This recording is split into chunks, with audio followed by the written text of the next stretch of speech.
బుద్ధిమంతుడు అని ఒక బుధవారం రోజు 10,000 అప్పిస్తే గదరా ఓరి ఉడతలు బట్టేటోడ ఉల్లిగడ్డ మొఖమోడ నా 10,000 నాకెప్పుడిస్తావురా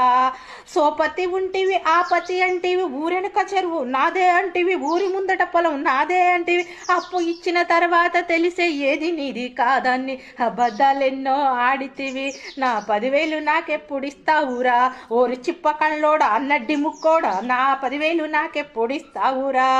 6 నెలలాయే సంవత్సరమాయే 2 సంవత్సరాలు కావస్తుంది నా 10,000 నాకెప్పుడిస్తావురా నా 10,000 నాకెప్పుడిస్తావురా ఇగో అప్పిచ్చినోళ్ళు అనాథల లెక్క అడుక్కోవాలి తీసుకున్నోడు తిరుపతి వెంకన్న లెక్క ఎక్కడెక్కడో తిరుగుతుంటాడు అందుకోసం ఎవరికి పడితే వాళ్ళకే అప్పులు ఇవ్వకండి అవసరమైతే ఆకలితో ఉన్న వాళ్ళకు ఒక ముద్ద అన్నం పెట్టండి చాలు మంచి పుణ్యం వస్తుంది